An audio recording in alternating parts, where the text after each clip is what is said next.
are they? First, I will write them.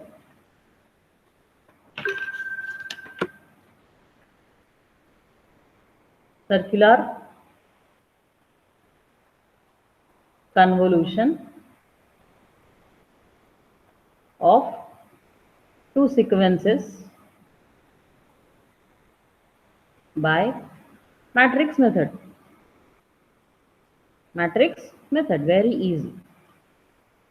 What do you do? First, I will write down given two sequences x1n 2 1 2 minus, what is that? Minus 1. Okay. x2n. x2n is simple 1 2 3 4. Now what do you do? First you write down the formula. x3 n is nothing but x1n circular convolution of two sequences. So what is this? Then finally when you get x3n, you can call it at x3n. No issue. Okay, because we had changed the variable, so it doesn't matter. Later calling it x3n. So x3n, how do I get this?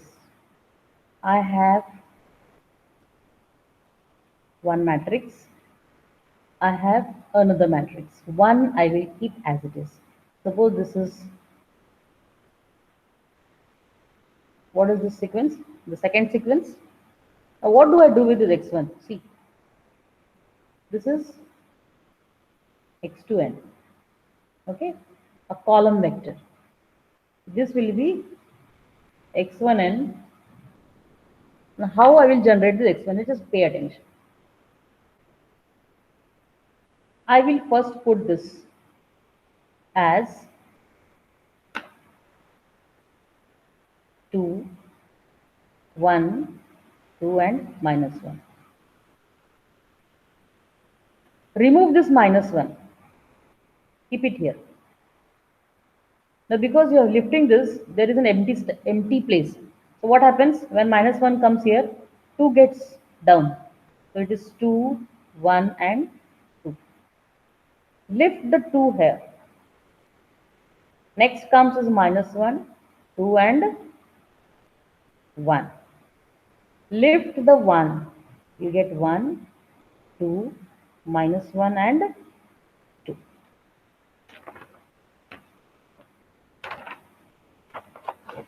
So after lifting, I know that I have to go for the matrix multiplication. So what do I do? How do I go for the matrix multiplication now? It's very easy.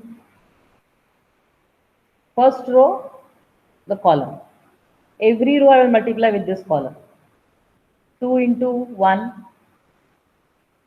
then minus 1 into 2, plus 2 into 3, plus 1 into 4. Right? 1 into 4. Next, 1 into 1, plus 2 into 2, minus 1 into 3. Am I getting? Plus 2 into 4. Okay. Next, first we will multiply and then see the third row and the first column and this column.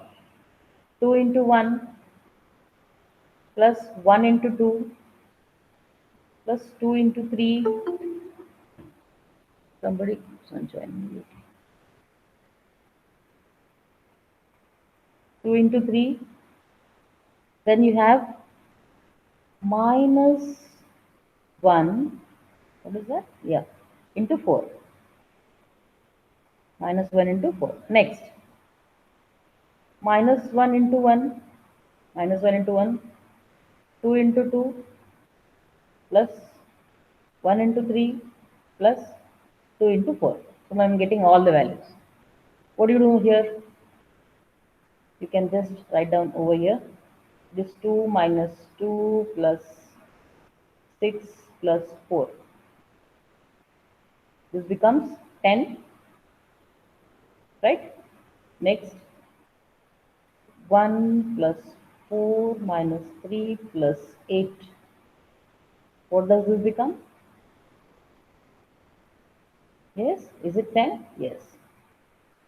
Then 2 plus 2 plus 6 minus 4. This becomes 6? Yes. Then you have minus 1 plus 4 plus 3 plus 8. So 12 and 2, it is 14. Are we getting the same answer? Is this the same answer we have obtained? Or you can say it is x3m now. Change the variable. So I think we are getting the same one. We are getting the same one. See. So if I plot this, it is 10, 10, x3m, 10, 10, 6 and 14. Sometimes it is asked to write, perform circular convolution using matrix method. Sometimes if it is asked by graphical method means you have to do with this circular method. So it's up to the examiner to ask the method of circular convolution. Is it understood?